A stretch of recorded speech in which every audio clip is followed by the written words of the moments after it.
Assalamu alaikum. Amar naam Shama.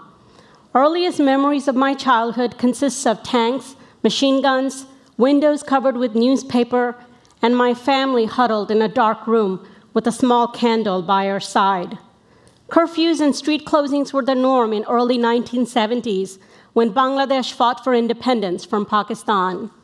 During prayer times, an Islamic tradition of praying 5 times a day, sirens would ring to tell people that the war had paused. But soon as prayer times ended, the sirens would ring and the sounds of gunshots would again fill our streets. Long before I was born, my father attended graduate school in America. He returned to Bangladesh to marry a Muslim woman. My parents' marriage was arranged. My mother had never been abroad, but my father was a well-traveled man who dreamed of returning to the States so his daughters would have access to education, opportunity, and stability. During Bangladesh's war, my father received a temporary visa and moved to Memphis in hopes of attaining a green card, while my 2 sisters, mother and I, remained in Bangladesh. I know very little about the days we were separated. We would receive occasional telegrams and letters from him, but it was difficult to make or receive phone calls out of Bangladesh. In my father's absence, my mother kept us home, though I desperately wanted to go to school. I would play dress-up, and my dress-up was always a schoolgirl's uniform. My father's books filled our home, and though I could not read a word, I would pick up a book, stare at a page, and say some gibberish word and pretend I was reading English. I still have journals filled with wavy lines, my pretend writing. In Memphis, my father shared a house with several boarders. He worked 2 jobs, both far below his education and qualifications. He wore clothes from the Goodwill and rode the bus in order to save money to buy plane tickets. At the age of 10, I packed my suitcase and got ready to board an airplane with the knowledge of only 2 English sentences. First, my name is Shama, and second, I don't eat pork.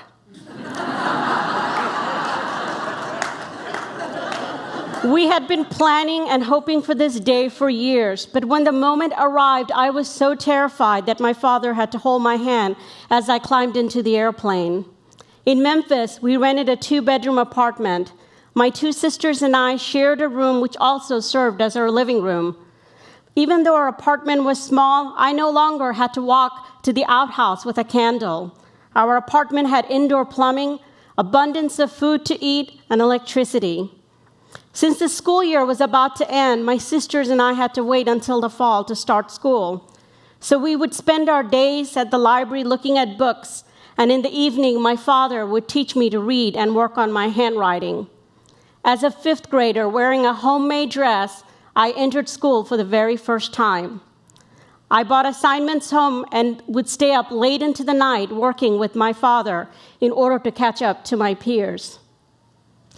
In November of 1979, 52 American citizens and diplomats were taken into hostage in Tehran. Iranian revolutionaries held them hostage for 444 days. Anti-Arab and Islamic sentiment grew strong in the States. My father, with his thick Asian accent and Islamic heritage, living in the heart of the South, could not find suitable employment. People threw eggs at our window and wrote, "Go home, fucking foreigners," on our front door.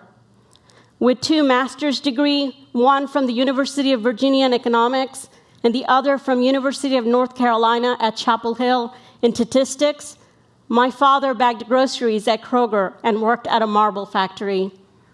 But my father took pride in working and never gave up hope and kept telling us we could be anything in America.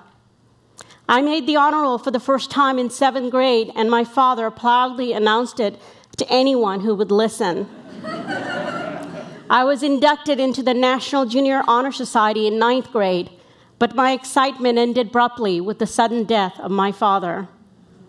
Loss of my father was devastating for me. He was my hero, my role model. My mother barely left the house or spoke English, so she had no way of supporting our family. Our relatives offered us to return to Bangladesh. I recall the long discussions and arguments that followed. I knew returning would mean end of my education and arranged marriage. So my sisters and I had agreed that we would get jobs and support ourselves. At the age of 15, I took my first job at a small shop called Chinatown. I cleaned and stocked the shelves, did ironing, laundry, and I ran errands for the storekeeper. He paid me in cash. I made $2.50 an hour, but my father taught me to take pride in honest labor, so I did. My eldest sister worked at a bank as a teller, and my other sister got a job at a fast food restaurant. My sisters and I worked, paid the bills, did groceries, and we studied. I knew that without a scholarship, college would be impossible. A year after my father's death, I was approved to take the citizenship exam. My father was eligible several years earlier, but decided to wait to become an American citizen with his entire family. During the naturalization ceremony, we were greeted by strangers waving the American flag and saying, "Welcome home." I regret that my father did not receive such warm welcome. Though he did not live to become an American, he loved this country. My mother began receiving marriage proposals for me and my sisters. Men much older than me wanting to come to America would send resumes and pictures to my mother. With every marriage proposal, I became more determined and anxious to leave for college. My guidance counselor gave me a list of colleges to apply. I worked extra hours in order to save money for a college application and entrance exam. In 1986, I left home with a full scholarship to an all-women's college in Atlanta. While there, I worked nights at a movie theater to pay for books. After graduation, I moved to Tallahassee for graduate school. I worked the graveyard shift at Montgomery Wards doing inventory and went to class during the day. Few years after receiving my master's, I married a Lutheran from Texas and moved to Dallas. When our daughter was 6 months old, America changed forever. As the Twin Towers fell, memories of living through Iran hostage crisis and the Gulf Wars made me fear for my daughter. I moved her crib away from the window, hung an American flag by our front door, and I did not leave my home in fear that people would view me as one of them. But our neighbors showed kindness and acceptance. They bought groceries and dinner to our home. Every day people grieved, but also embraced our common humanity. It was the America that my father told me about. I still keep my American passport locked at the safe deposit box. I guess I fear I may have to prove that I'm a legal American and that I belong here. I stay politically involved, and I practice my right to vote. I have gone back to Bangladesh to visit. I often wonder what my life would have been like if it wasn't for my father's dream to bring us here. My daughters have no concept of what it's like to stand in the UNICEF line to receive food, or how to get water from a well in order to shower, or not be able to shower because there just wasn't enough clean water. They don't know how many nights their mother went to bed without a meal, or how privileged they are to go to school where girls are given equal access to education as boys. My girls sleep at night with a full stomach, safe, far away from a war zone. The cycle of poverty and instability ended with me because of my father's dream for a better life for his daughters. Because of his sacrifices, I am able to continue that legacy for my children. Over 35 years ago, my father bought 5 one-way plane tickets and changed the course of my life. I will forever be grateful to him and to this country.